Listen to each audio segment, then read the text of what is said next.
Hmm? Ah! Oh. Hey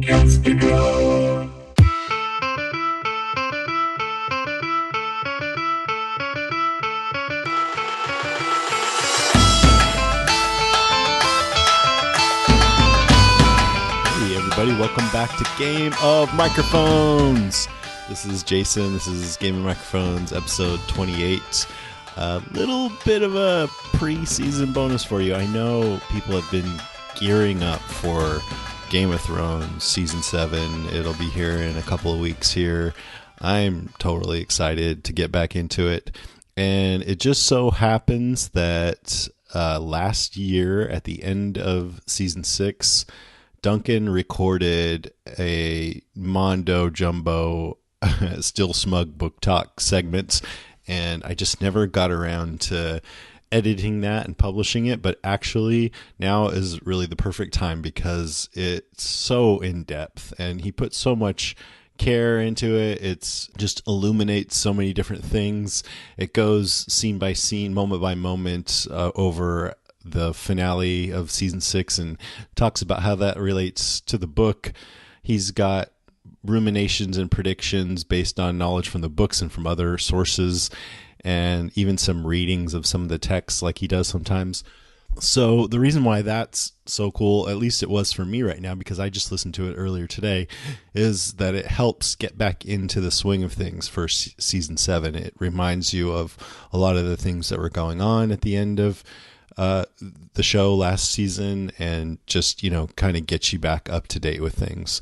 It also shows you some things that you probably hadn't thought of before. So if you really want to go deep with this stuff, this is a good episode for you. If, on the other hand, you haven't read the books and you really don't want to be spoiled by anything about anything in the books, or about what that might mean for the future of the show, because there are some things that happen in the books that might point to some things that will happen in the show, then you probably should not listen to this episode if you're one of those kinds of people. Everybody else, I think you're going to really like it. So before I hand it over to Duncan, I want to mention that we're hoping to do some ads this season to help pay for the cost of doing the podcast. One way that we can do that is there's this demographic survey that I would love it if you guys would go online and fill it out. It just takes a couple minutes, basically multiple choice questions, and it would really, really help us. We actually have to have a bunch of answers from you guys to be able to do ads. So the URL for that is survey.libsyn.com/game of microphones. That's survey.libsyn.com/game of microphones. That URL is also in the show notes, so you can just go into your podcast app and tap to find the show notes, and it'll be in there. If you could go fill that out, it would be totally cool. I will share the results on our Facebook page if you want, so you can see, what other kinds of people listen to this podcast. But enough about that. Here's Duncan.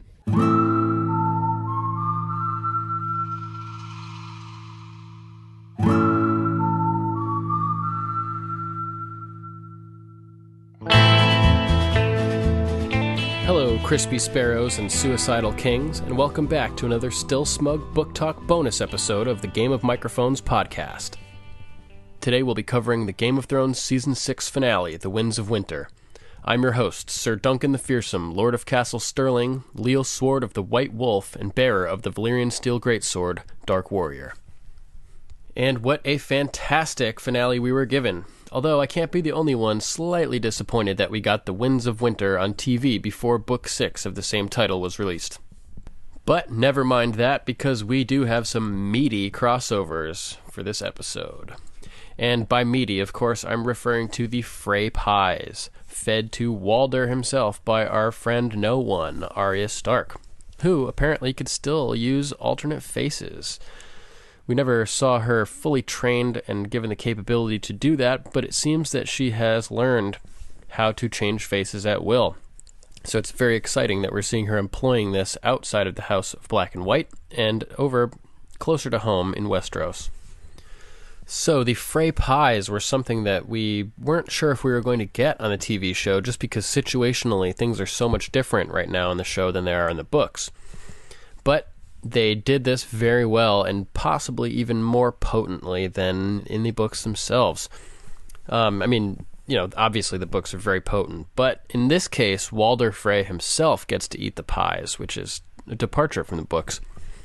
In the books, Wyman Manderley has 3 Freys at White Harbor there to parley for some reason or another.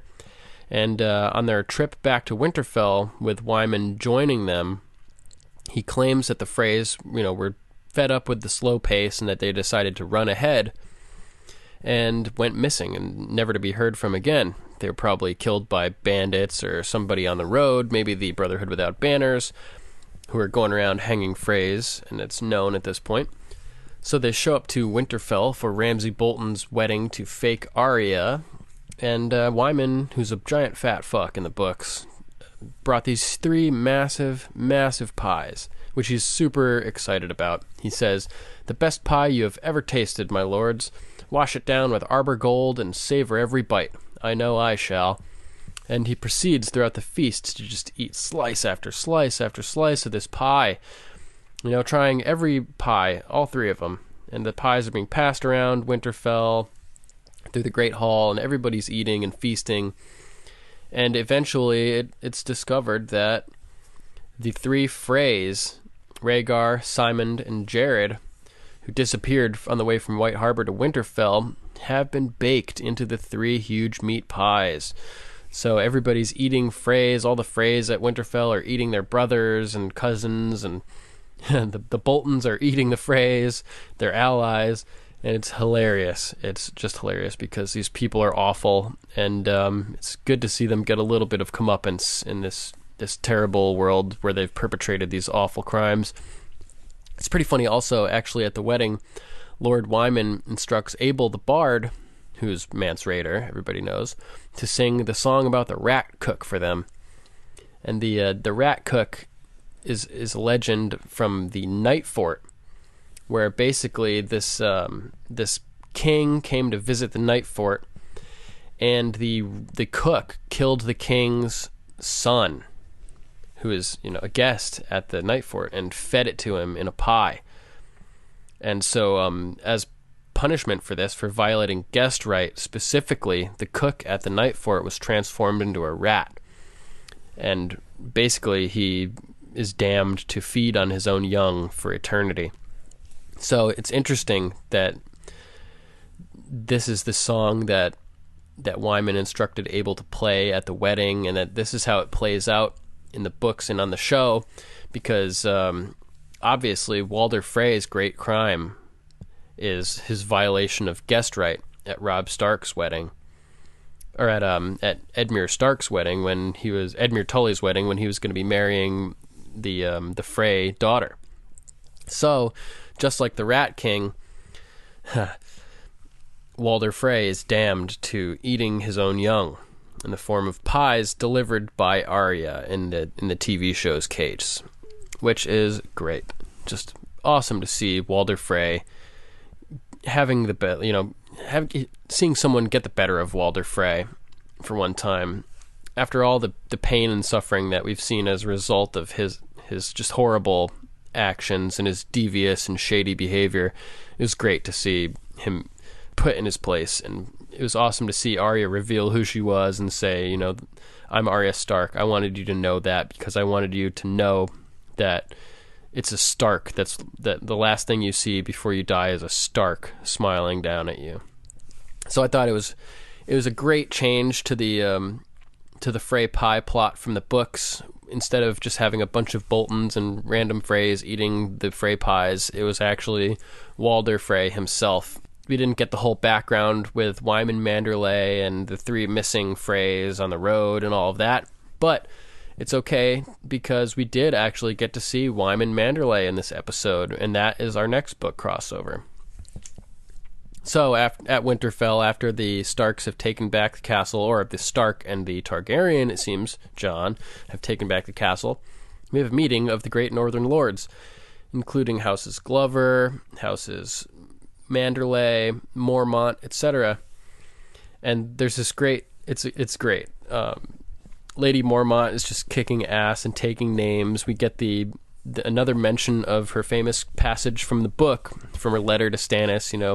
House Mormont knows only one king, and whose name is Stark.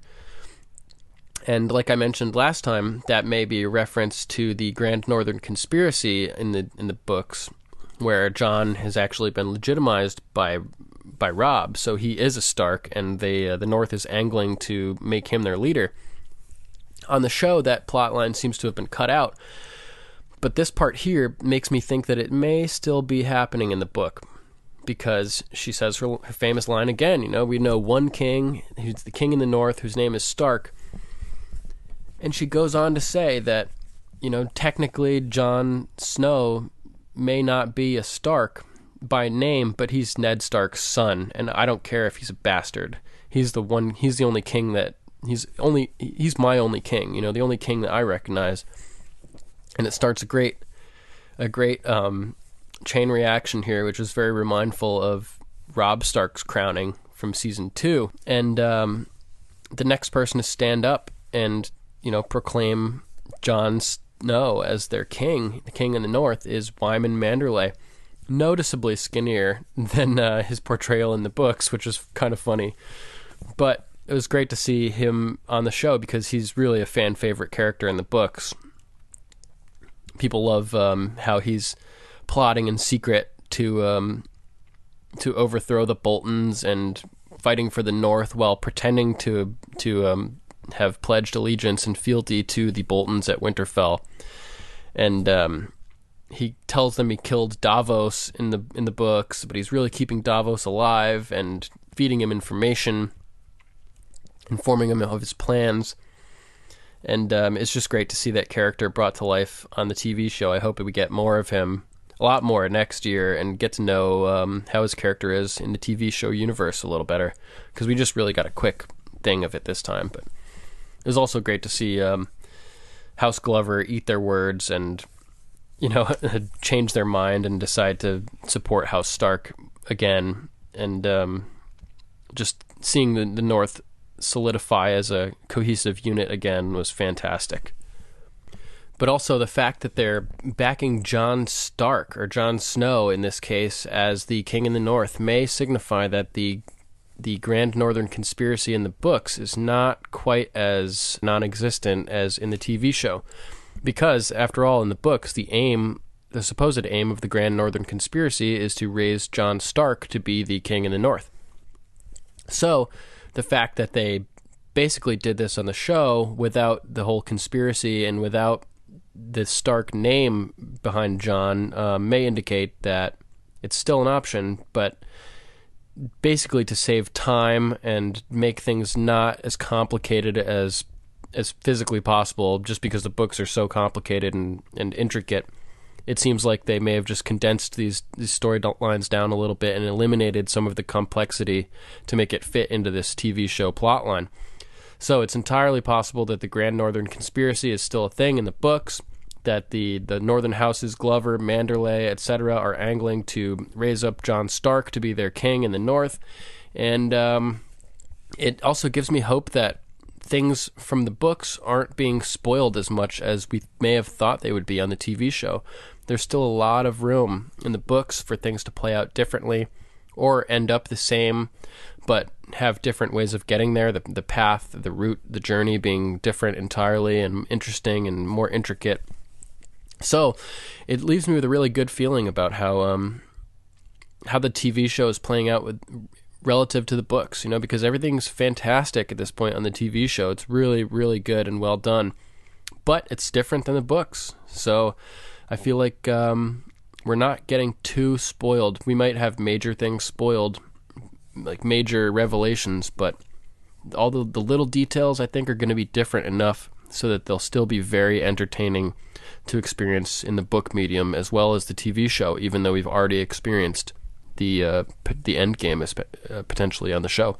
So it's very, very good news and not discouraging at all for book readers, hopefully. It's not for me, at least. It just leaves me looking forward to the book releases even more to see how it ends up playing out. Another important thing to mention that's a book crossover is the arrival of the White Ravens from the Citadel. This is very important in the books. It takes place at the end of the last book, Dance with Dragons, and the Citadel has finally sent out White Ravens all across Westeros, indicating that winter has arrived. This is a huge, huge moment for everybody because, one of the first things that we learn when we start reading A Game of Thrones, the first book, is that winter is coming. It's just pounded into our heads over and over, the Stark words, winter is coming, winter is coming, winter is coming. The merchandising from the TV show, it's written everywhere. There's t-shirts, there's hats, winter is coming. We've heard tales of the long night from Old Nan. We've seen the White Walkers from the first episode. We've seen them in flashbacks. There's been battles with them. Winter is coming. We've got Chekhov's spiders the size of hounds, White Walkers riding on dead horses and devouring everything in their paths through the Seven Kingdoms. This has all been, foreshadowed from the first season, and it's just the anticipation has been building and building. And the contact with Whites and White Walkers has increased lately. There's been more interaction with them. Finally, they've found Bran, whose arrival has been anticipated for 1,000 years, and they're chasing him, and Bran has gotten to the wall, which means the Whites and the White Walkers will be arriving at the wall very soon. And that probably will not play out to the Seven Kingdoms' benefit. So winter has been coming. And now, winter is finally here. And since we're talking about winter and the North in general, let's talk a little bit more about our new White Wolf, King in the North. This was a big episode for Jon Snow, and more than he knows, in fact. I mean, it was great enough to be Jon Snow this episode, having people rally around you and decry you, the new King in the North, even though you're a bastard, when you've lived your whole life feeling like an outcast because of your bastard status. And it's great for him to finally be recognized for something other than being a bastard, to overcome the stigma that involves it. Bastards are born with bad blood. I mean, Ramsay Bolton is a great example of that. Not necessarily being evidence of its truth, but it goes to show you how just one bastard can ruin it for everybody else. But aside from the triumph of overcoming the limitations of his bastardhood, revelations took place outside of the scope of Jon's knowledge in this episode that will certainly have a huge effect on his future. After years of speculation, theorizing, and even mathematical equations, R plus L equals J, of course, it has been revealed that Jon Snow is in fact the son of Lyanna Stark and Rhaegar Targaryen. I cannot overstate how exciting this is that this has finally been revealed. It's been speculated about consistently since 1996, when A Game of Thrones was first published by George R.R. Martin. And consistently, it has been a fan-favorite theory. Pretty much a lot of people up until this point have been taking this to be fact. They're just assuming that this is the case because there's so much evidence for it laid out all over the books, little hints everywhere. So let's take a look at the scene. It starts off with Bran and Meera being dropped off close to the wall by Benjen, his uncle. And there's a little nod to the book readers here because you can clearly see that Benjen's hands are blackened and look pretty dead and frostbitten. And this is a nod to the whole cold hands thing.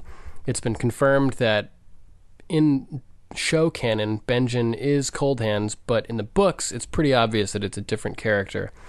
And he's noted to have black, frozen hands, which is why he goes by Cold Hands, or that's why Bran nicknames him Cold Hands.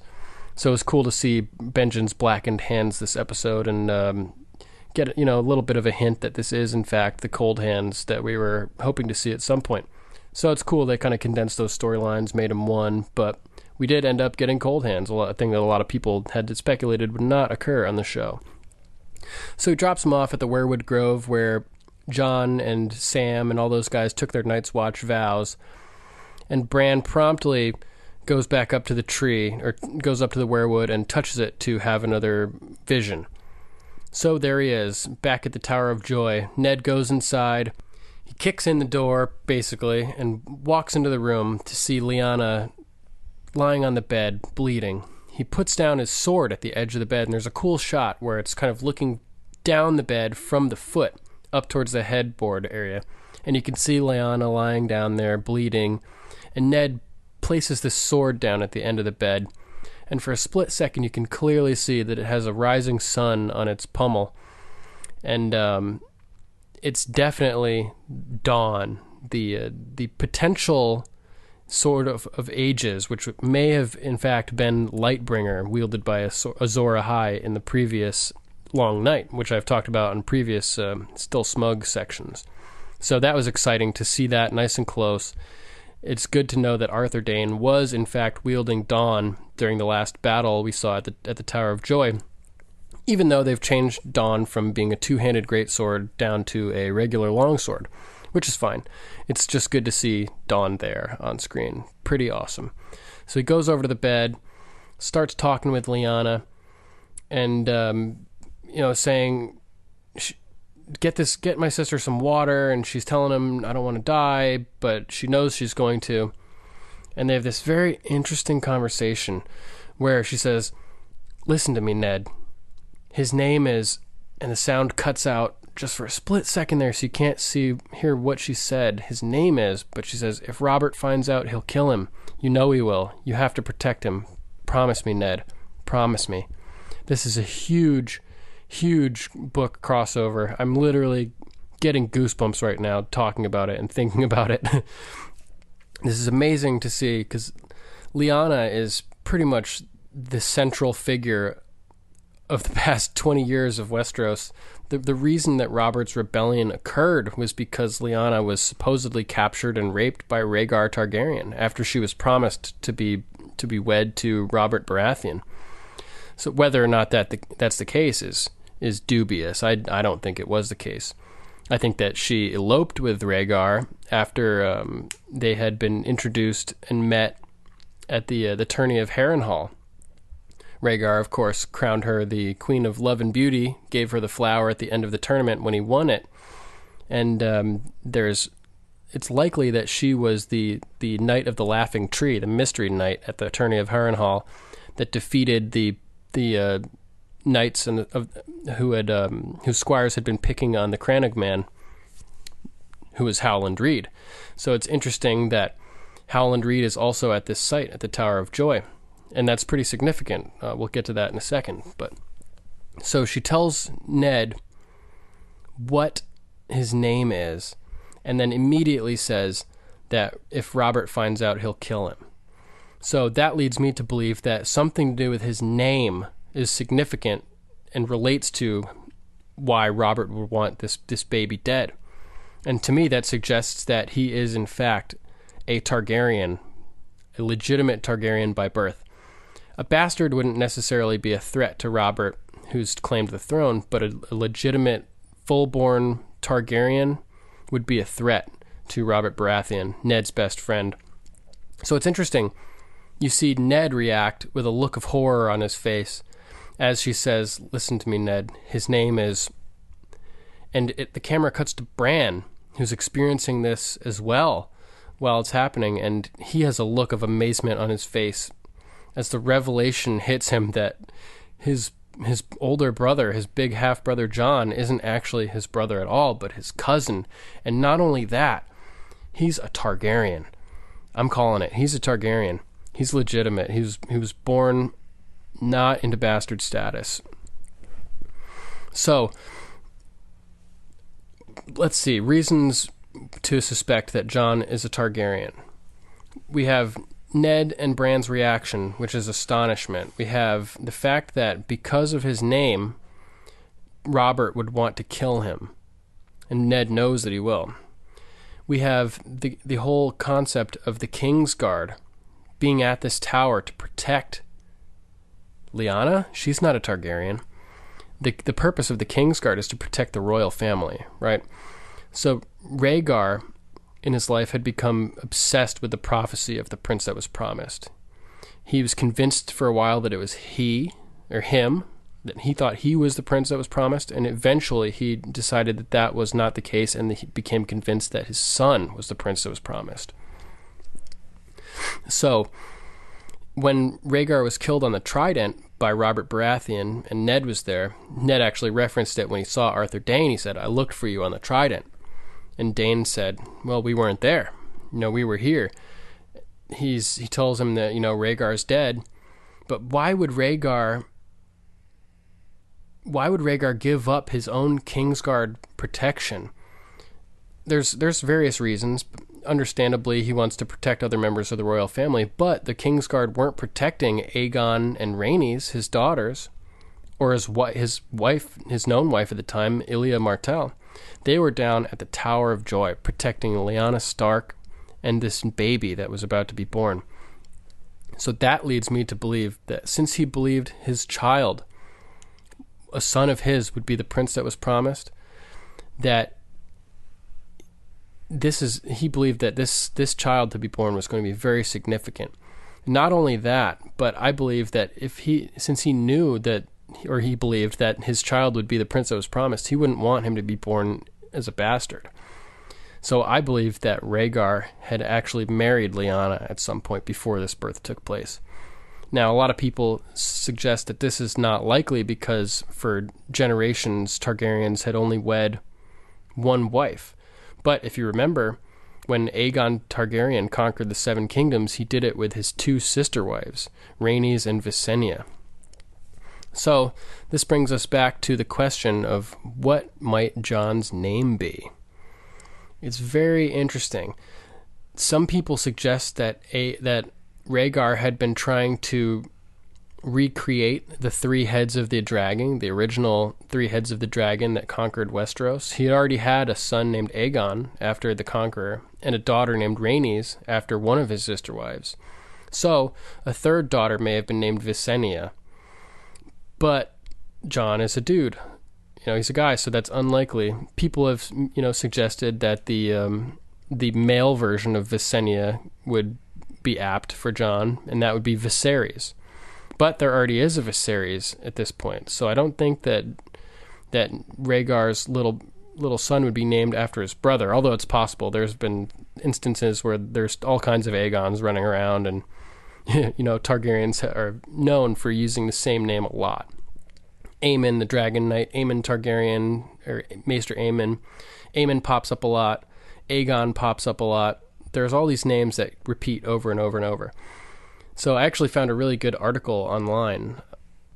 It's at romper.com. And let's see, it's titled, "What is Jon Snow's Real Name on Game of Thrones? There are multiple possibilities." So it goes over what I just talked about, how Rhaegar may have been trying to recreate the three heads of the dragon. And it goes on to illuminate a couple other theories which have been going around for a while, but they're articulated pretty well here. So we talked about how Rhaegar may have been trying to recreate the original three heads of the dragon, but there's a couple other theories that this article mentions as well. They've been going around forever online and in groups with people talking about this in the fandom, but they're articulated pretty well here, so I'll read quickly from this article. Aemon has some narrative support to go off of too. In A Storm of Swords, Jon mentions while playing as a child with Robb, he would pretend to be Prince Aemon the Dragon Knight. In A Game of Thrones, there is the line, "The gift of a sword, even a sword as fine as Longclaw, did not make him a Mormont, nor was he Aemon Targaryen," which would be nicely ironic if it turns out that it is indeed Jon's birth name. Jon was also always very close to Aemon Targaryen of the Night's Watch, giving the name all kinds of importance in Jon's story.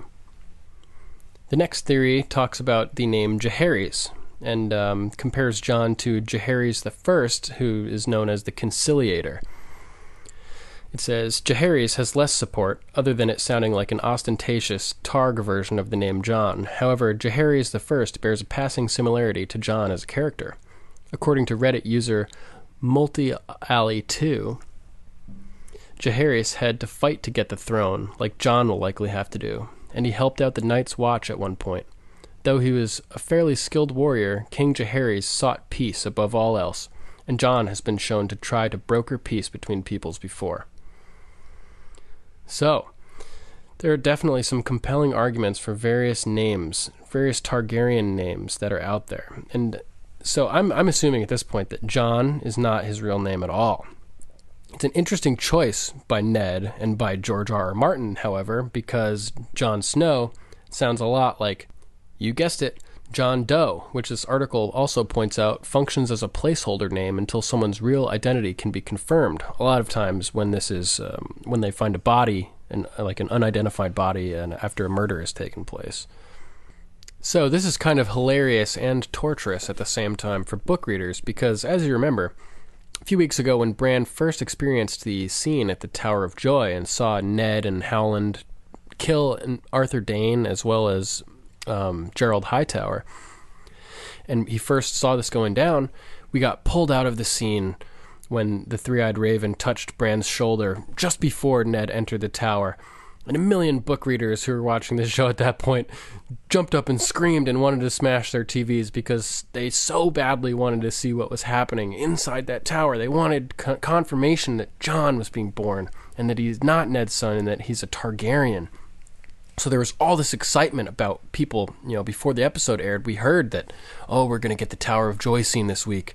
And I'm getting goosebumps again thinking about it because it's just such a major concept, and this reveal will have such huge implications potentially for the future of this saga. So we got word that yes, we were going to get the Tower of Joy that week during the episode, and people were, I'm sure, just punching themselves in the teeth when we didn't get to see what was happening inside the tower. But there's another little moment like that was frustrating for book readers tonight when we finally do see what's going on inside that tower. And Ned leans over towards Lyanna and she says, "Listen to me, Ned. His name is..." And the sound cuts out. I turned it up so loud, they completely removed all sound of what that name would have been. She says, "Listen to me, Ned. His name is... Robert will kill him if he finds out you know he will." So everybody is super excited that yes, we finally get to see what's happening in the Tower of Joy. And then we can't even hear the name that she says to him. So they want to keep that a secret for a big reveal coming up when it turns out that yes, he is a Targaryen. Rhaegar and Lyanna probably got married, and maybe we'll see a flashback of that. It could have been at the Isle of Faces, I believe, which was a famous weirwood grove in southern Westeros. Apparently George R.R. Martin has said that it will come to the forefront of events in the future of the story. So people are predicting that is the location where Rhaegar and Lyanna may have been married. And if that is true, Jon would be a true-born Targaryen. And think about the significance of that. At this point, Aerys had been murdered. Or was about to be murdered. No, I think he had been murdered already, hadn't he? Rhaegar had been killed at the Trident. Aerys had been murdered by Jaime Lannister. Robert sat the throne, and Ned traveled south to Dorne, to the Tower of Joy, to finally recover Lyanna, his sister, his beloved sister. And he gets there, and this child is born. And if it's a legitimate son of Rhaegar, okay, when Aerys was killed, the throne would have passed to Rhaegar, but Rhaegar was dead already at this point. So the throne would pass to Rhaegar's firstborn son. Now his firstborn son is Aegon. Aegon's head is dashed against the wall by the Mountain when the Mountain rapes and murders Ilya Martell and kills Aegon and Rhaenys, the little babies. A tragic and horrible event that was likely ordered by Tywin Lannister. Actually, Tywin says that he instructed the Mountain to kill Ilya, I believe, but didn't say anything about the kids, and the Mountain just kind of did that on his own. Either way, it's terrible. But in this case, with no living male heirs, the throne would pass to Viserys. Now, we all know what happened with Viserys early in season 1 and in A Game of Thrones. He got the golden crown, but not the one that he wanted. Khal Drogo melted a pot of gold and dumped it over his head. So with Viserys dead, the throne would pass to Daenerys. Now, there's never been a queen before this episode. Now we have the Mad Queen Cersei, but previously there had never been a queen of Westeros. So this is interesting. Daenerys is, flying back to Westeros with her dragons, claiming that she's the rightful heir to the Iron Throne.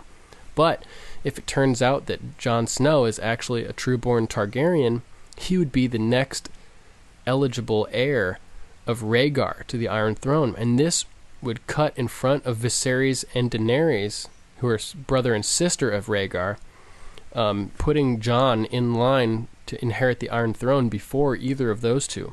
So if Jon is a legitimate Targaryen, he was born as the rightful king of Westeros.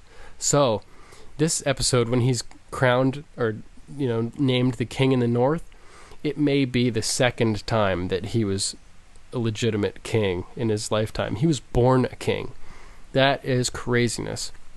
And it is going to be amazing to see if that plays out. And how will this affect his relationship with Daenerys if they end up meeting up? I mean, I think it's inevitable that they will, because Jon will be the tip of the spear against the White Walkers in the north, and Daenerys will be coming over with her dragons, which will be an ideal White Walker and white weapon, to eradicate these horrible undead creatures. If fire kills them, then dragon is one of the ultimate weapons at this point, for whites at least. So how will Daenerys and Jon interact? Bran is almost to the wall. He knows now that Jon is the son of Rhaegar and Lyanna. He knows Jon's real name. We don't know it, but Bran knows it because he could hear it for sure when Lyanna whispered it to him.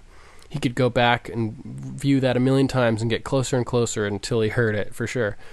So Bran is outfitted with this knowledge at this point that even we aren't aware of, and Jon is certainly not aware of it.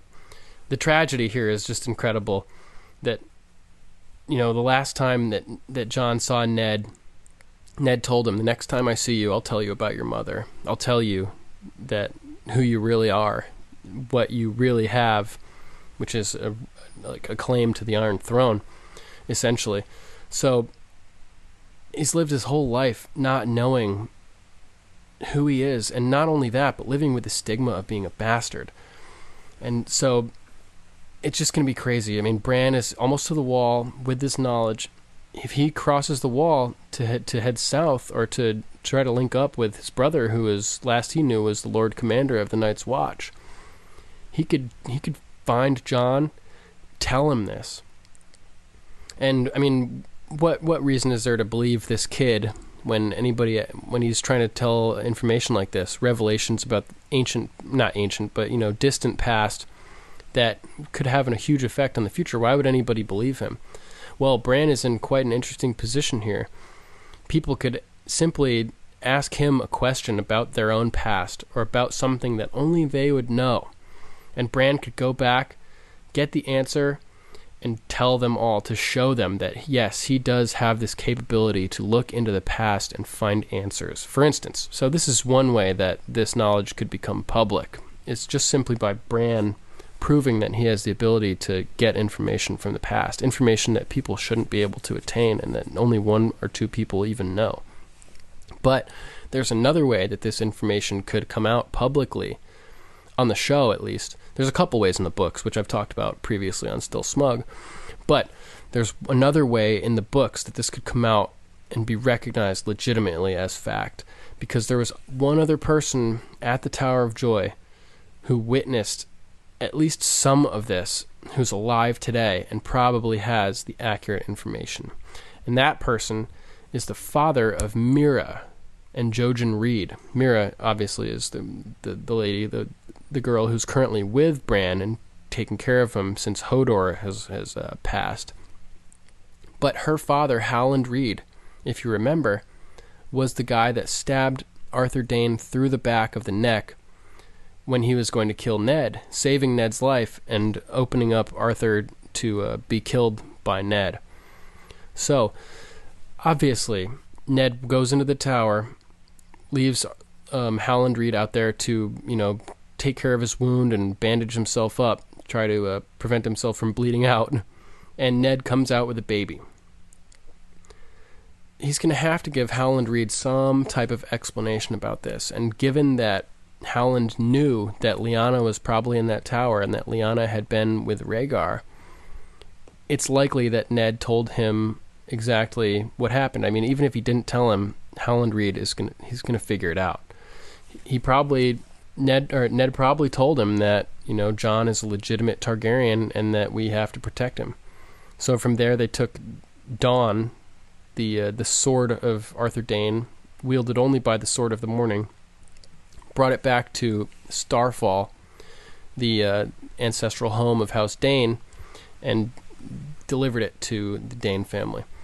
But mentioning Arthur Dayne and Dawn in connection with the birth of Jon Snow is also an interesting little coincidence, because the Sword of the Morning, is the person who is designated to be the bearer of Dawn, this ancient sword, which is said to have been forged from the heart of a fallen star.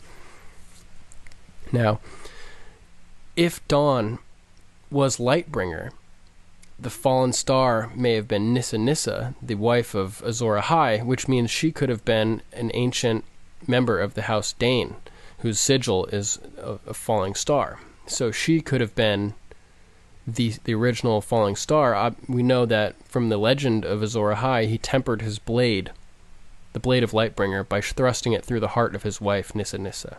So in this way, Dawn could have been forged using the heart of a fallen star.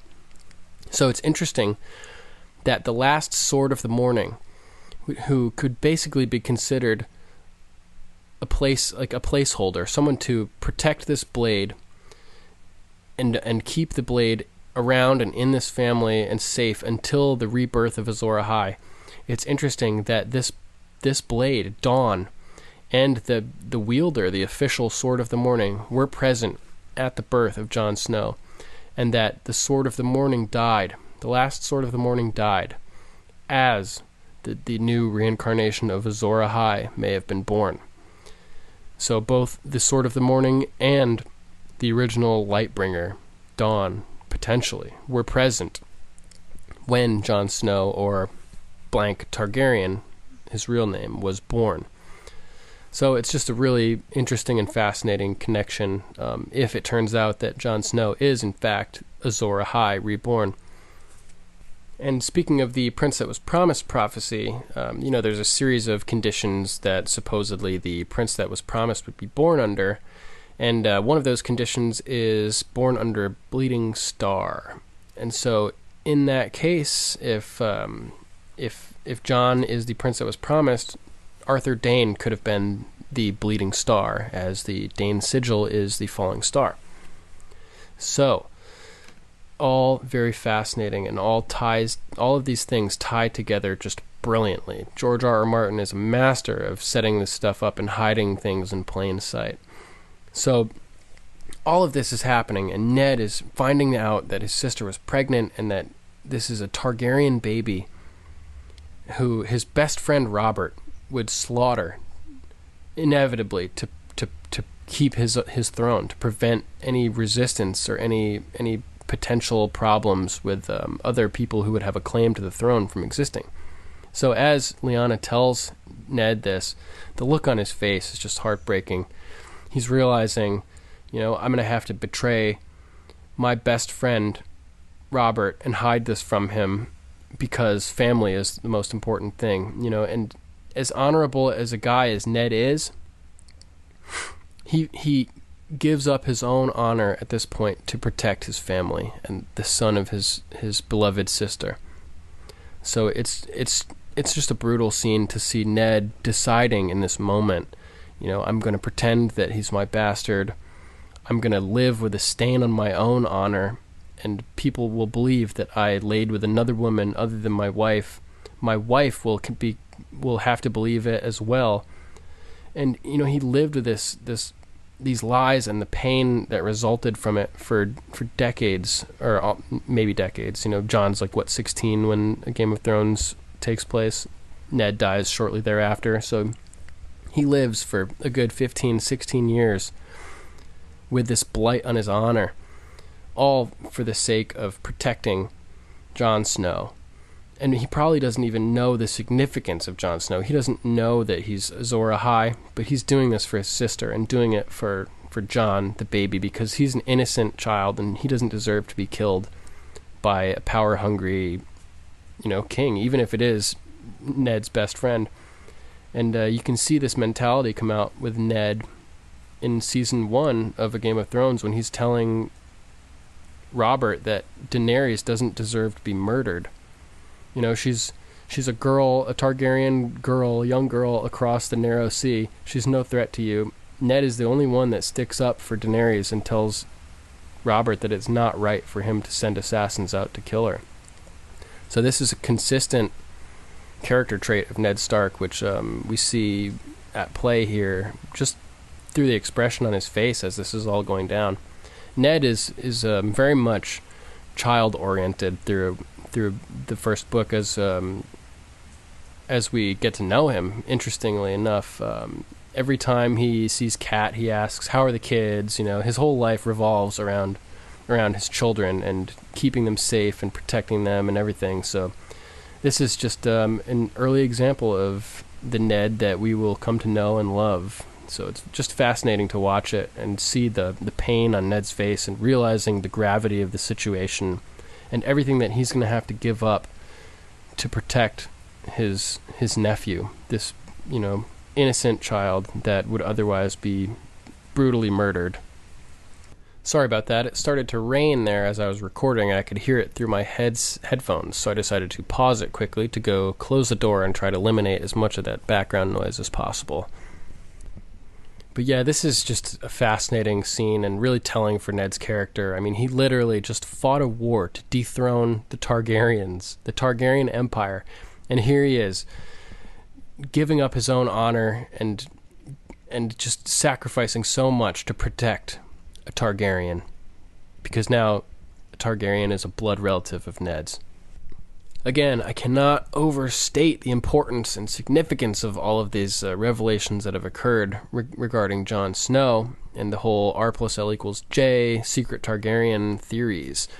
It's just super, super exciting to see on screen and to get this information finally confirmed. It's really, really awesome. So let's move on a little bit.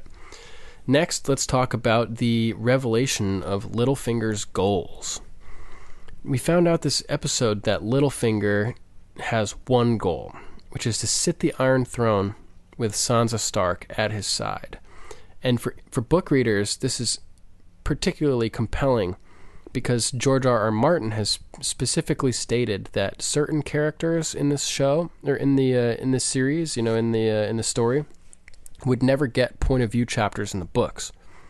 And for anybody that's listening who hasn't read the books, each chapter is written from a character's point of view. So one chapter you'll have Eddard, and it'll all be written from Eddard's point of view. Next chapter you'll have Jon, and it'll all be written from Jon. Then you have Cersei or Melisandre or anybody, name it. So George R.R. Martin had stated that there would be a couple characters that would never get point of view chapters because it would be too revealing to the end game. And one of those characters is Littlefinger. Another would be Varys. They know too much, they have too much information. The end game would be given away too quickly if these characters had point of view chapters. So a lot of people had really expected that we wouldn't know their motivations fully until pretty much the end of the story. So I was very surprised here to have Littlefinger just outright state what his motivation is. And I'm not sure it was a great idea on his part, because the second that Sansa knew that what he wants involves her, that puts her in a position of power over Littlefinger, a real position of power. Now she can have him wrapped around her finger.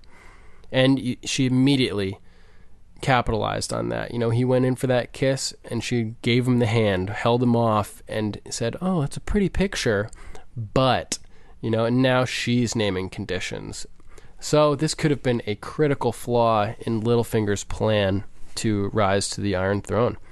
It puts him in a position of weakness with having anybody know his goals.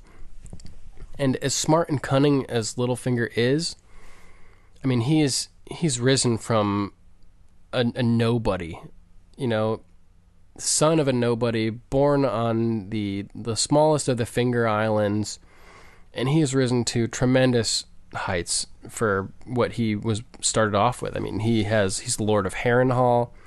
He's basically the acting Lord of the Eyrie. He was Master of Coin. He has risen really far from nothing, working side by side with kings, being in a huge position of power. It's pretty astounding, but as smart and cunning as he is, we know that in the past, emotion has been Littlefinger's downfall. He was always smart and clever as a child, but he fell for Cat when she was already betrothed to Brandon Stark. And what ended up happening? The Littlefinger's emotion got the better of him. He professed his love and challenged Brandon Stark, who is a skilled swordsman, to a duel to win the favor of Catelyn Stark. It's a terrible idea. Brandon's old, much bigger, much older, much more trained and skilled with blades, and he ended up cutting Littlefinger from neck to navel, which is, a famous scene from the TV show when he describes that, and it's mentioned in the books, and in the bad lip reading they use that clip when he's talking about, using kitten meat for his cheeseburgers and everything. If you haven't seen bad lip reading of A Game of Thrones, go watch it right now. You're welcome. It's fantastic. So, we know Littlefinger has the smarts to attain goals and to get things done and to place himself in positions of power and to strategize and, do things behind the scene and be super slick. Never let your opponents know what your motivation is. He'll do things to throw people off. Just being slick about stuff and clever. He'll do stuff that he doesn't need to do just to obscure his true intent. He was kind of explaining that to Sansa after he saved her after the Battle of Blackwater and after Joffrey was killed. And I'm just wondering, are his emotions getting the better of him here? He puts it out there and immediately has a small loss when Sansa doesn't immediately capitulate to his desires, essentially. So we're seeing that right off the bat, as soon as he, unveiled his true motivation, things aren't going perfectly for him. You would have thought that after he lost his duel with Brandon Stark and was sent back to the Fingers and, taken out of the life of Catelyn for years and years and years, that may have been a lesson to him. But emotions are really powerful things. Like, love is super powerful, So no matter how much intellectual thought goes into something, the emotion of being driven by love or by desire can end up outweighing your intellectual thought processes and can be detrimental to your plans if they're heavily intellectually based. So I'm wondering if this could be the beginning of the downfall of Littlefinger. It could be, or it could be the beginning of a dangerous duo forming. We know that I just watched the pilot of Game of Thrones on Sunday, again, before the finale aired, with my girlfriend's mom, because she'd never seen it, and I was like, oh, you gotta watch Game of Thrones. So we're watching the pilot, and one of the things that Sansa said in the pilot, when she's talking with her mom's braiding her hair, Catelyn's braiding Sansa's hair, and they're talking about how she's betrothed to Joffrey, and how King Robert had suggested that Joffrey marry Sansa. And she's pleading with her mom to let her go to King's Landing and let her be betrothed to Joffrey. And she talks about being queen and says it's all she's ever wanted. All I've ever wanted is to be queen, basically. And so that's basically what Littlefinger just said he wanted too, was for her to be queen. So again, it goes back to the battle of old Sansa and new Sansa. And I'm worried that Sansa's old tendencies will end up prevailing and that she will end up being a strong character that she's developed into, but strong and not necessarily on the up and up. I was nervous after she declined to tell Jon Snow about the Knights of the Vale showing up. she sort of just let him ride off into battle knowing that they would show up eventually. To me, there's no reason that she shouldn't have told him exactly what was going on. You know, they could have still ridden up as bait, essentially, to draw Ramsay out, but knowing that they could retreat and have backup coming up. But Sansa neglected to tell Jon anything, and to me that means that, A, she was willing to write off Rickon immediately, understandably because Ramsay was going to kill him no matter what. But she decided to write off Jon as well and let him ride off into battle on a suicide mission. There's no chance of Jon and company and the wildlings defeating Ramsay without more manpower. So she let him ride off on a suicide mission while knowing that there was backup troops on the way. And to me, this signifies that Sansa is all about herself. You know, she was not trying to save Jon in that moment. And I'm worried about the direction that this character is going to take. We saw as Jon was being named King in the North, in little eyeball interaction between Sansa and Littlefinger. And you know that if Littlefinger wants the Iron Throne, just the notion of a king in the North at all is contrary to the notion of 7 kingdoms ruled by one king on the Iron Throne. So Littlefinger is going to be a threat to Jon, and that's immediately apparent. And, I mean, Sansa has a choice here. She can back Jon as King of the North and probably get Winterfell for herself, because Jon had already said, you're the Lady of Winterfell, I'm a bastard. Okay, little Lady Lyanna Mormont and Wyman Manderley and the Glover guy and Kerwin guy and Robar Royce and all these guys, they deemed Jon worthy of being king in the North, even though he's a bastard. But that doesn't say anything about Winterfell. He's still not the Lord of Winterfell. Yeah, he may be the king in the North, but according to Jon and his discussion with Sansa, Sansa is the Lady of Winterfell. So it's just going to be interesting to see which direction Sansa decides to go with this. Is she going to back Jon and forget her own ascent to queenship, or is she going to forsake Jon the way she forsake him at the Battle of the Bastards, and the way she forsaked Rickon, and join up with Littlefinger as a power duo to essentially take over the 7 kingdoms? I could see it playing out either way. Just based on Sansa's psychology, I mean, she threw Arya under the bus in season 1, so that she could still remain betrothed to Joffrey, essentially, and betrayed her own blood for the goal of being queen. So Jon isn't even her brother.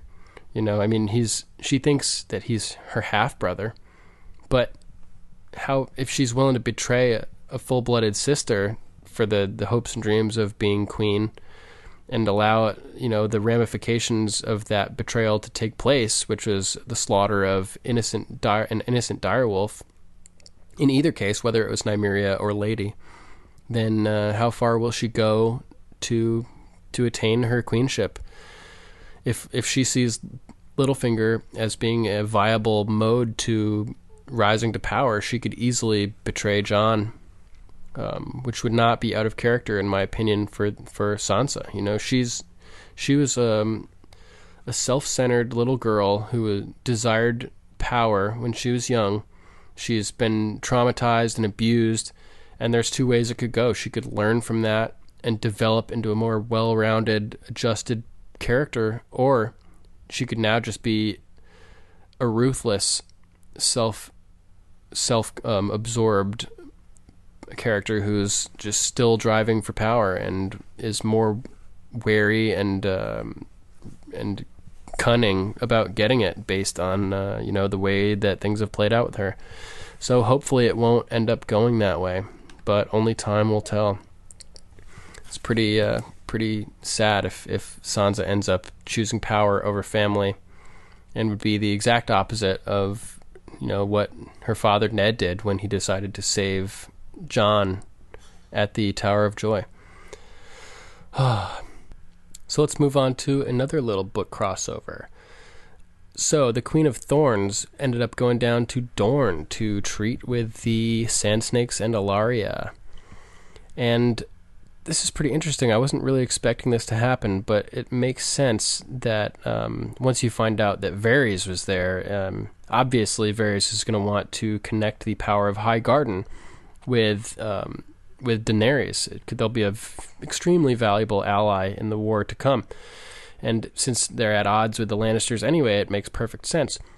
But the cool book crossover here is when Olenna mentions something about the last time a Tyrell went to Dorne, you Martells killed him. Something about 100 scorpions, 100 red scorpions. And there's actually a great story that was told by Oberyn Martell in A Storm of Swords about this encounter, about this murder in Dorne.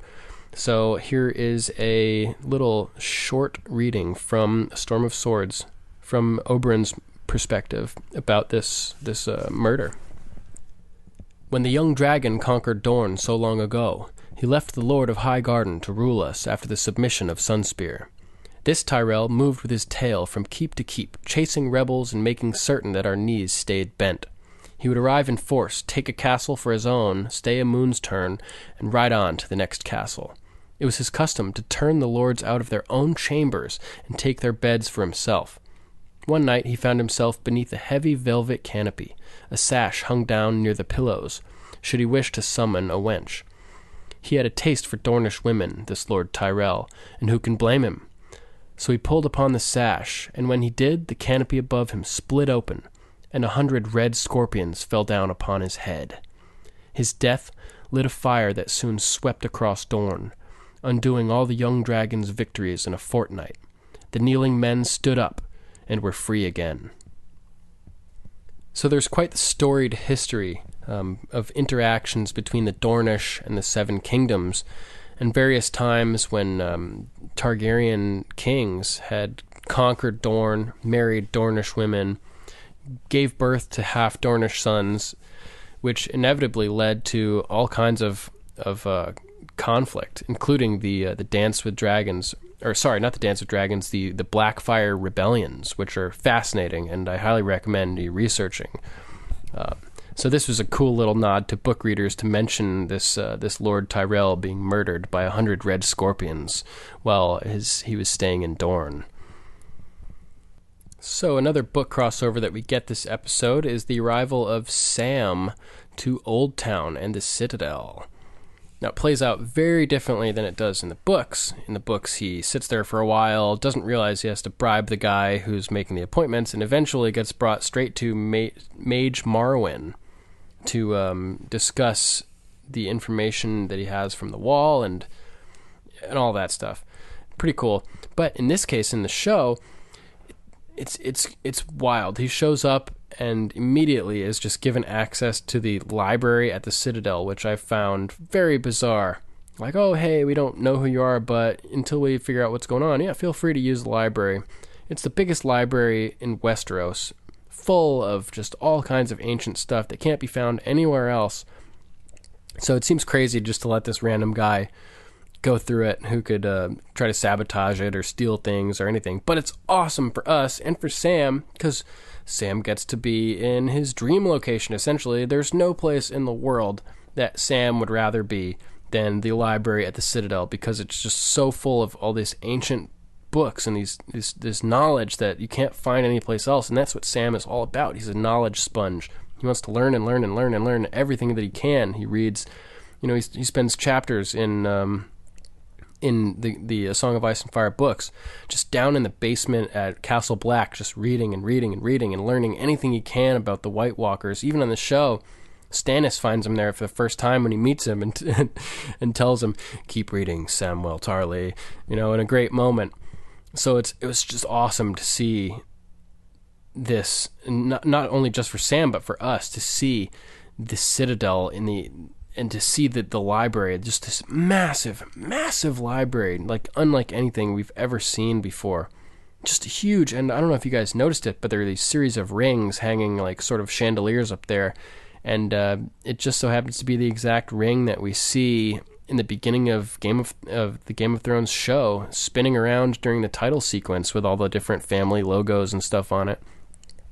So it was great to see Sam get to the Citadel, and I cannot wait to see what he ends up finding there. I mean, he could be there to learn how to make Valyrian steel, as well as all of his other, traditional maester duties. And if he does, for instance, he could be the guy to outfit the Night's Watch with Valyrian steel swords to take down the White Walkers. The implications of an intelligent person like Sam being in a location like this are fascinating, so it'll be awesome to see how this plays out. And that brings us to the biggest book crossover we have for this episode, which all stems from the stashes of wildfire, the caches that Mad King Aerys left all around the city. And holy flying fuck, this was crazy. Let me just say, the music in this whole first scene of this episode, when we just starts and they just hear a bell tolling, dong, dong, and it's silence as it shows, Cersei getting dressed and Marjorie getting prepared, and Tommen, putting on his clothes and his necklace and his, fantastically intricate jewelry and just this whole setup and the sound that Ramin Djawadi created to orchestrate this and to get the emotion across was just masterfully done, and the tension was just unbelievable. This first scene with the bell tolling, it was more suspenseful than anything I've seen on Game of Thrones before, and I was just awestruck, just eyes glued to the TV, waiting to see what was going to happen. And as the story progresses, and it begins with a melody on a piano, and as things get more intense, it turns into multiple violins and strings playing this arpeggiating riff, and it gets more and more intense. And I just want to give mad props to Ramin Djawadi for creating this amazing score, and just fascinating and excellently done. So there are a lot of occurrences that take place during this whole wildfire explosion madhouse, murder, slaughter fest, that are things that happen in the books, but that play out slightly differently. For example, we have the death of Kevan Lannister, and Kevan Lannister makes it all the way to the last chapter. I'm pretty sure not prologue, but the epilogue of A Dance with Dragons, where he basically is doing his thing, whatever, and a servant comes up and tells him that Grand Maester Pycelle is seeking him. And so he goes to Pycelle's chamber and finds that a white raven has arrived, announcing winter's arrival. Another thing we ended up actually seeing in this episode was white ravens are being sent by the Citadel, and winter is here. So he sees the white raven, figures out that winter is here officially, and all of a sudden, out of nowhere, Varys steps out of the darkness, essentially, and shoots Kevan Lannister in the chest with a crossbow. Kevan, wounded and in pain, looks around the room and realizes that Pycelle is there, but he's already dead and has been slain. Varys then speaks to Kevan in sort of like the way that Qyburn spoke to Pycelle in this episode. It's interesting. The death of Pycelle sort of played out more similarly to the death of Kevan Lannister from the books. So it's like Pycelle sort of took Kevan's place. But Varys comes up to Kevan and basically explains to Kevan that, he bears him no malice, but he can't allow Kevan to undo Cersei's misrule. Kevan has taken the place of regent over Tommen, and he's working to try to undo all the bad shit that Cersei's done, like letting the sparrows rise to power and just all the terrible decisions that Cersei makes because she's just terrible. So in order for Varys' plan to work, which would be to have Prince Aegon the supposed prince, many people think that he's fake Aegon and maybe a Blackfire.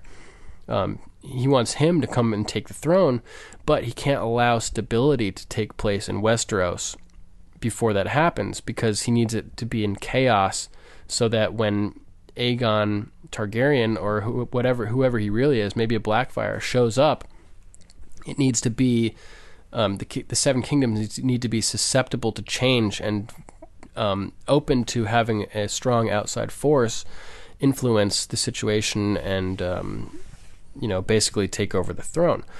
So he says, he bears him no ill will, but he can't allow Cersei's progress or chaos progress to be undone by honest, good rule, which Kevin was doing. So he basically shoots him in the chest and then brings in his little birds to finish Kevin off. And it's pretty hardcore.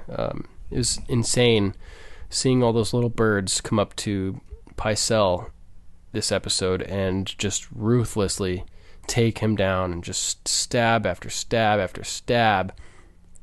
And it is nuts. So in the books, Varys basically says that Cersei will think Kevin was murdered by Tyrion or House Tyrell. And the Tyrells, in turn, will suspect Cersei herself murdered Kevin, undermining the alliances that are shoring up Tommen's hold on the Iron Throne. So it's basically Varys taking the situation and preserving chaos in King's Landing to make it ripe for picking when Prince Aegon comes to take the throne. So circumstances are very different on the show, but we do have these characters dying who died in the books. Pycelle is dead. Kevin Lannister's dead. Their deaths have been changed a little bit, but sort of mingled also, so they resemble each other's deaths in the books. Just, fun for book readers to make these connections and to see how things play out a little bit differently. And another one of these little connections is the removal, once and for all, of Loras from the picture.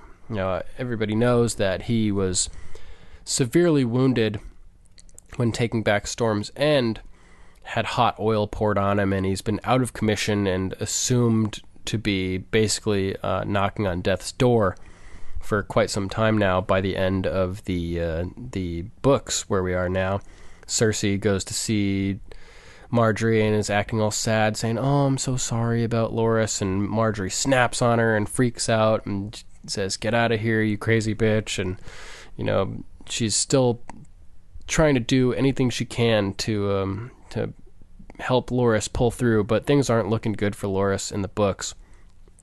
So here we have Loras being removed from the situation entirely, which could signify that in the books, his story doesn't have much further to go anyway.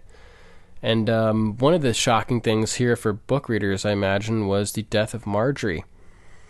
And this kind of plays into the whole Varys and Kevin thing also, because if Marjorie was allowed to rise to power, I think she's smart enough and has the right intent to the point where she would sort of be doing what Kevin Lannister had been doing in the books, which is to sort of stabilize things and remove the negative influence that Cersei had imposed on the city.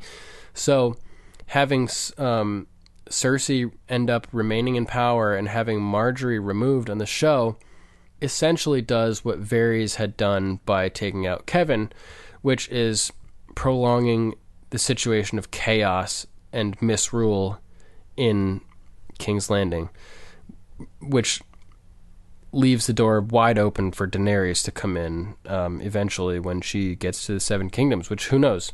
It could be episode 1, episode 2 of next season. She's probably going to have to deal with Euron Greyjoy on the water, and there'll be a sea battle, I assume. But inevitably, it'll just end with her having a whole bunch more ships to come and fight against Westeros and take the kingdoms back. So Marjorie is removed from the situation. All hope of just rule and sane rule dying with her. in just a brutal way. It's really hard to watch Marjorie go out the way that she did in this episode, especially once she figured out what was going on. I was just sitting there thinking, oh my God, I hope she can get out of here. Please get out. And sad to say, she did not make it. Big blow to the light side of the equation for King's Landing, and darkness in the form of Cersei's black leather dress with the armored shoulder pieces has taken hold of the Iron Throne. Bad juju. Oh my God. I mean, Cersei is not this... She's not a smart or strategic person. She's paranoid. She's emotional. She thinks she's the reincarnation of Tywin Lannister, but she's nowhere near his level. She thinks she's much smarter than she is, and she's not smart enough to know that she's not that smart. So this is actually quite a success for her in the TV show. In one fell swoop, she's eliminated the High Sparrow, eliminated a lot of the sparrows, and whatever their army's called, the Faith Militant. Sorry, I forgot for a second there. She's eliminated the Faith Militant. She's eliminated the Martell or the Tyrell threat. She's eliminated, Mace Tyrell, who's still alive in the books, so that's crazy. She's eliminated Marjorie. She's eliminated Loras. High Garden has lost its heirs at this point, and there's nobody except Olenna to command any remaining forces against Cersei. So she's basically wiped out the biggest rival family that she has in the Seven Kingdoms right now. I mean, High Garden is the second richest family. They're at this point probably richer than the Lannisters, at least on the show, because Tywin had said that the gold mines are running dry.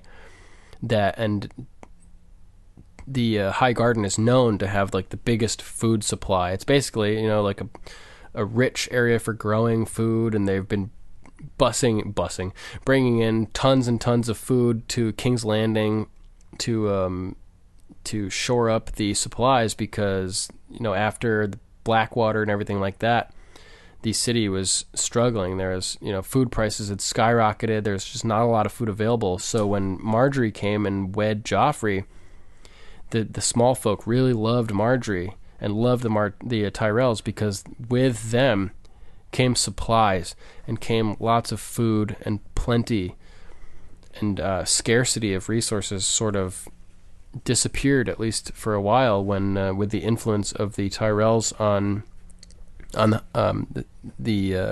in King's Landing. So without the Tyrell support moving into the future, I can see chaos easily descending into King's Landing and having Cersei just seem like a miserable dictator, unloved by the people, and feared very much so by the populace that she's ruling over. So I don't see this being a winning combination for Cersei in the long run. Plus, now that we have Varys putting together the forces, we've got Daenerys, Tyrion, the Iron Fleet, the Martell Fleet, the power of High Garden, all combining together to just come in and crush Cersei. But it's not going to be that simple, because we do have still hidden all throughout King's Landing, through the major thoroughways, under the Red Keep, everywhere, these stashes of wildfire left by King Aerys.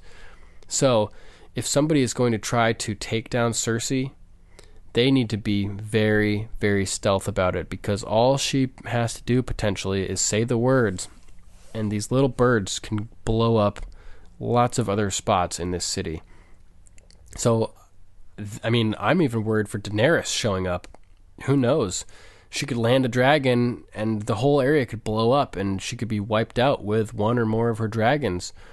I really, really hope that doesn't happen, because it would just be like incredibly, like an incredible shame to go through all this with Daenerys, finally get her over to King's Landing, and then have stashes of wildfire that were left by her mad father be the end of her. And the Mad King ends up wiping out his own blood descendants, except for Jon.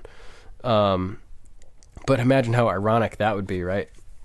Everything that the Mad King did to prevent somebody else from taking over King's Landing ends up actually preventing his own family from regaining King's Landing. So we get the death of Tommen also in this episode, which is interesting because if you remember in the pilot episode, Cersei was a part to an attempted murder that occurred by pushing a little boy out of a window. Obviously, Bran Stark. But here she is now a part to a suicide that involves a little boy jumping out a window. Coincidentally, Tommen and Bran and windows and Cersei. Horrible, horrible thing to experience.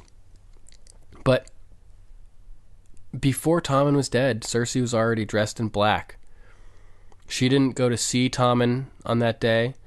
She had the mountain stop him so he could watch the sept be destroyed and witness it all, almost as a punishment, it seemed, for betraying her. And then she neglects him. I mean, she knows him pretty well. I would assume that she knows how deeply he loved Marjorie and how committed he was to the High Sparrow's dogmatic view of things at this point. So, was this intentional on Cersei's part? Did she predict or foresee that Tommen would try to kill himself and just simply allow it to happen? Or was she just so obsessed with revenge and vengeance that she ended up focusing on Septa Unella and her torture and just leaving Tommen neglected to kill herself? It's interesting the parallel that can be drawn between Cersei and Tywin here, ironically. They both claim to love their family more than anything, to be focused on family. You know, Tywin did everything for his family, and family, but he didn't know what was going on in his family. He treated his family like garbage, forced Cersei to marry Robert, always treated Tyrion terribly. Didn't even know that Cersei and Jaime were having an affair, which is like completely obvious, especially it should be for someone that close to them. But here's Cersei, claiming through every season that she loves her kids more than anything, and here she is neglecting her last remaining kid so that she can go torture a septa, essentially. But this could also be, she could have seen the conclusion as foredrawn, or, foreseen that Tommen would die and all her kids would die.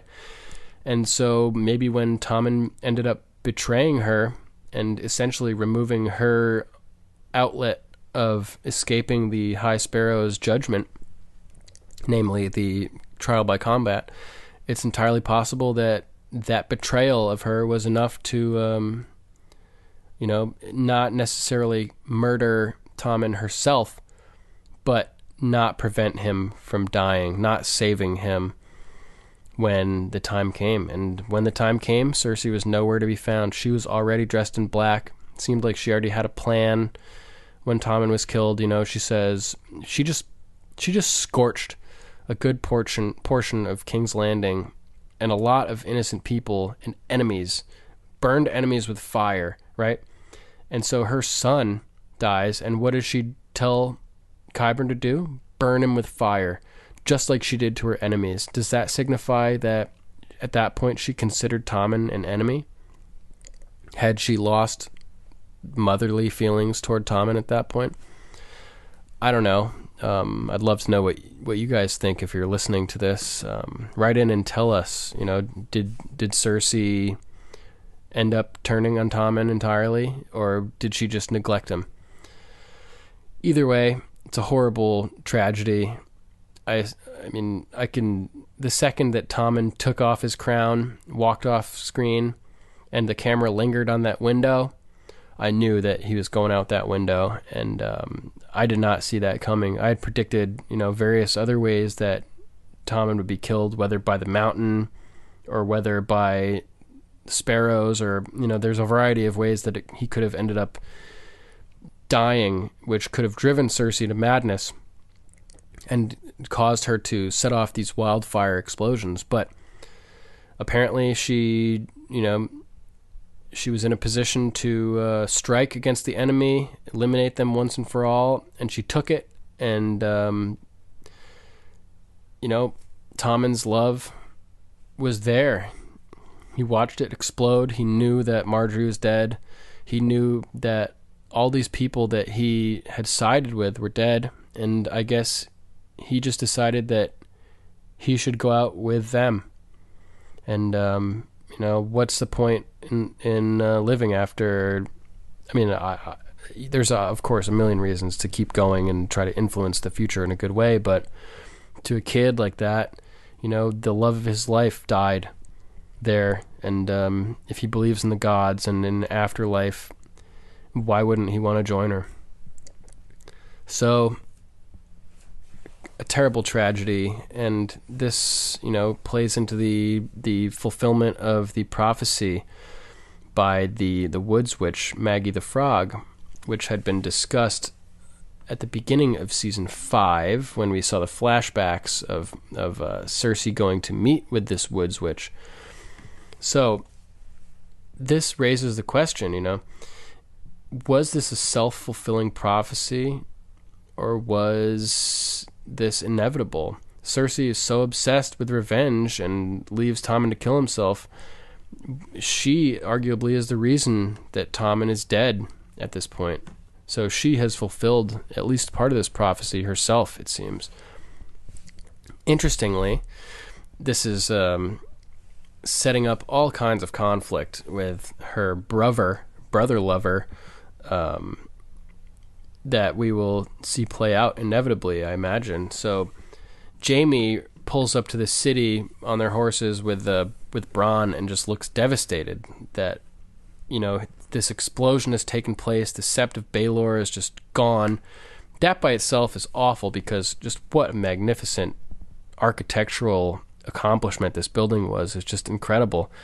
And to see anything with whether or not you agree with the purpose of its creation or the people that are inhabiting it now, seeing something beautiful and historical destroyed like this is just an awful thing to behold. So there's that. There's the fact that, Cersei just partially accomplished the goal of the Mad King, which Jaime sacrificed his whole life and reputation to prevent in the first place. Like, he is the Kingslayer because he gave up his honor, or, it was honorable to save all those people, but he gave up the public perception of honor to kill the king to prevent this exact thing from happening. So this could be a huge rift that's just been created between Jaime and Cersei. And interestingly, with the prophecy on the TV show, they left out one major detail, which is the prophecy, the part of the prophecy that talks about the Valonqar, or Valyrian for the little brother. The Woods Witch, Maggie the Frog, tells Cersei that after her children are dead and after everything is going on, she will meet the Valonqar. Maggie the Frog tells Cersei, "And when your tears have drowned you, the Valonqar shall wrap his hands around your pale white throat and choke the life from you." This final part of the prophecy was left out by the showrunners in the show, and this may be just to, it was pretty obvious that all of her kids were going to die and that all this prophecy stuff was coming through. Maybe they just wanted to keep this last part of the prophecy secret and hidden so that it would be more of a surprise when the Valonqar does kill Cersei. Now, Valonqar is Valyrian for little brother. And there's all kinds of speculation about who this could be in the books. It could be Tyrion, who Cersei believes is the Valonqar in the books.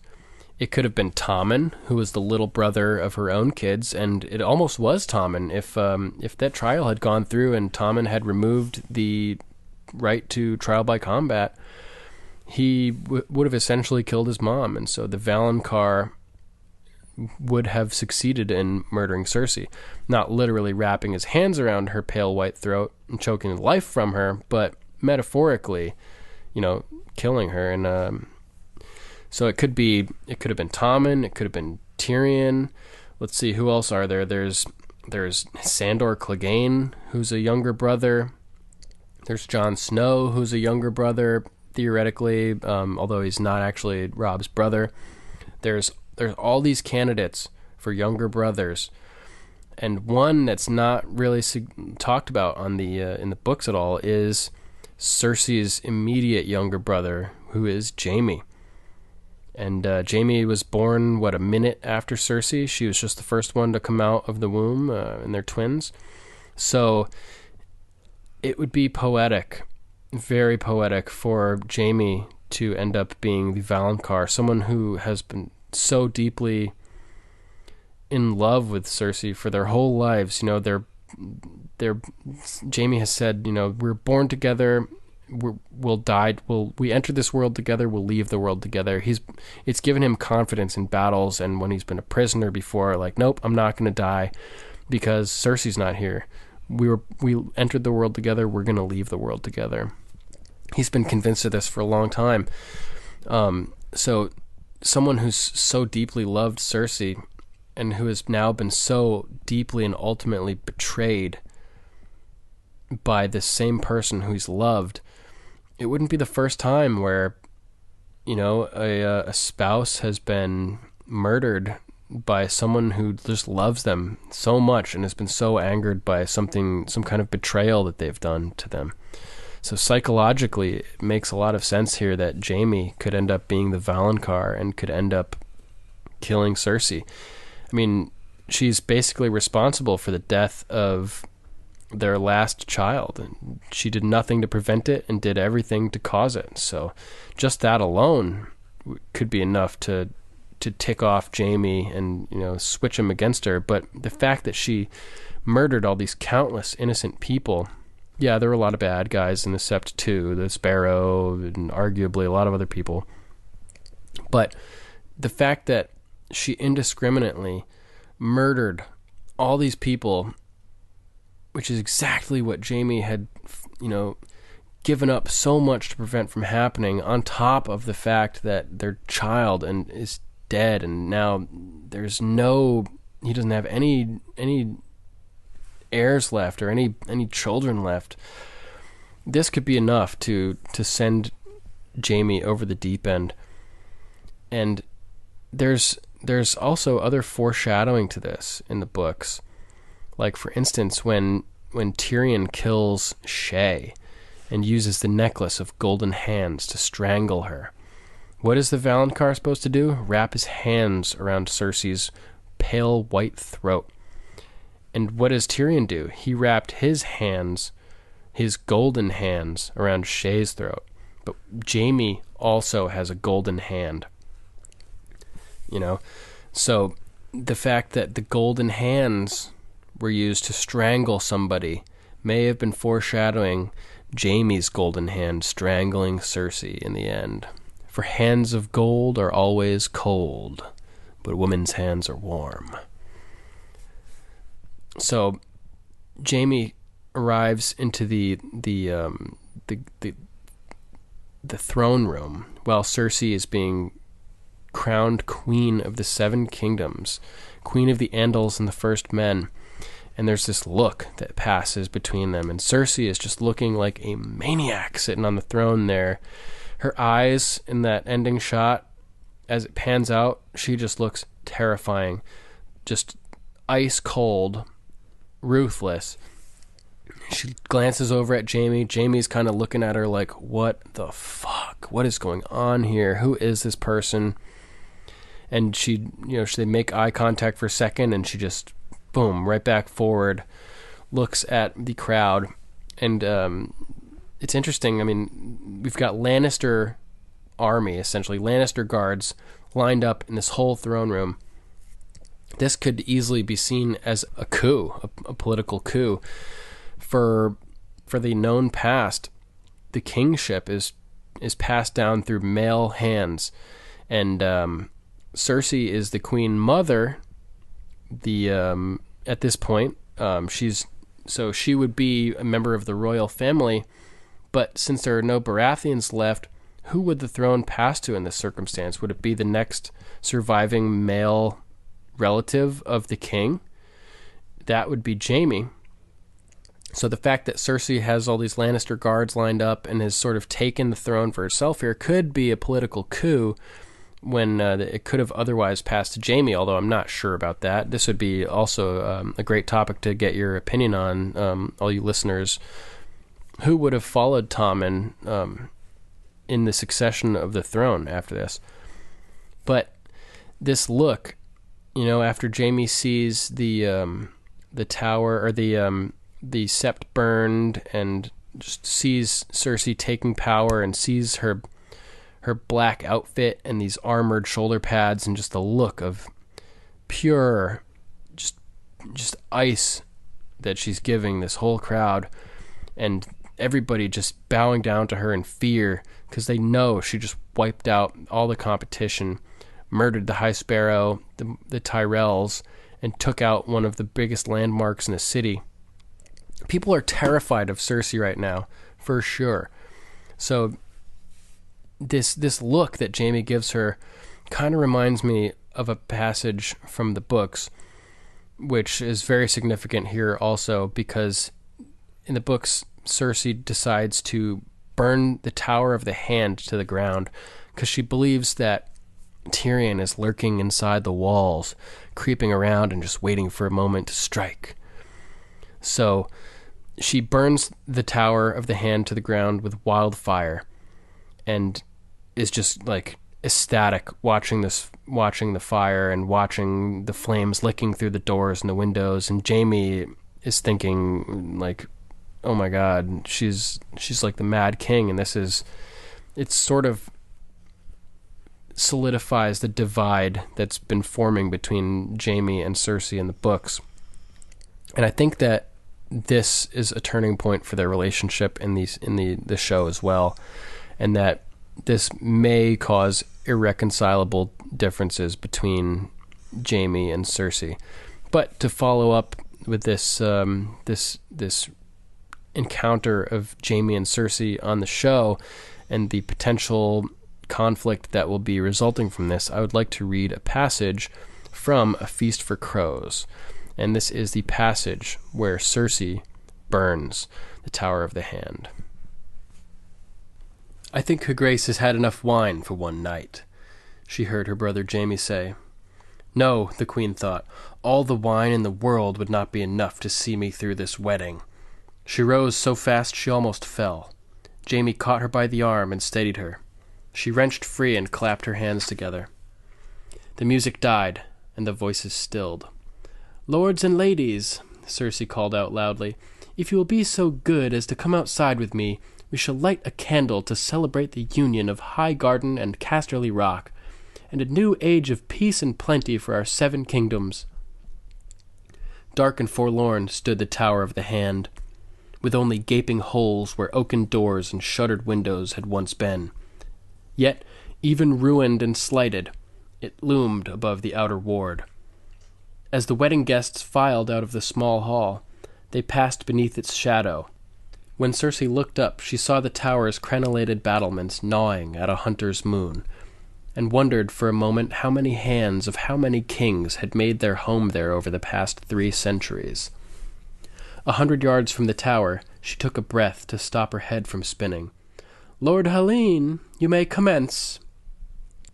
Helene, the pyromancer, said, and waved the torch she was holding, and the archers on the walls bent their bows and sent a dozen flaming arrows through the gaping windows. The tower went up with a whoosh. In half a heartbeat, its interior was alive with light, red, yellow, orange, and green. An ominous dark green, the color of bile and jade and pyromancer's piss. The substance, the alchemists named it, but common folk called it wildfire. 50 pots had been placed inside the Tower of the Hand, along with logs and casks of pitch, and the greater part of the worldly possessions of a dwarf named Tyrion Lannister. The queen could feel the heat of those green flames. The pyromancers said that only 3 things burned hotter than their substance: dragon flame, the fires beneath the earth, and the summer sun. Some of the ladies gasped when the flames appeared in the windows, licking up the outer walls like long green tongues. Others cheered and made toasts. "It is beautiful," she thought, "as beautiful as Joffrey when they laid him in my arms." No man had ever made her feel as good as she had felt when he took her nipple in his mouth to nurse. Tommen stared wide-eyed at the fires, as fascinated as he was frightened, until Marjorie whispered something in his ear that made him laugh. Some of the knights began to make wagers on how long it would be before the tower collapsed. Lord Helene stood humming to himself and rocking on his heels. Cersei thought of all the king's hands that she had known through the years: Owen Merryweather, John Connington, Carlton Chelstead, John Arryn, Eddard Stark, her brother Tyrion, and her father, Lord Tywin Lannister. Her father most of all. "All of them are burning now," she told herself, savoring the thought. "They are dead and burning, every one, with all their plots and schemes and betrayals. It is my day now. It is my castle and my kingdom." The Tower of the Hand gave out a sudden groan, so loud that all the conversation stopped abruptly. Stone cracked and split, and part of the upper battlements fell away and landed with a crash that shook the hill, sending up a cloud of dust and smoke. As fresh air rushed in through the broken masonry, the fire surged upward. Green flames leapt into the sky and whirled around each other. Tommen shied away, till Marjorie took his hand and said, "Look, the flames are dancing, just as we did, my love." "They are!" His voice was filled with wonder. "Mother, look, they're dancing!" "I see them. Lord Helene, how long will the fires burn?" "All night, your grace." "It makes a pretty candle, I grant you," said Lady Olenna Tyrell, leaning on her cane between left and right. "Bright enough to see us safe to sleep, I think. Old bones grow weary, and these young ones have had enough excitement for one night. It is time the king and queen were put to bed." "Yes," Cersei beckoned to Jaime. "Lord Commander, escort his grace and his little queen to their pillows, if you would." "As you command. And you as well?" "No need." Cersei felt too alive for sleep.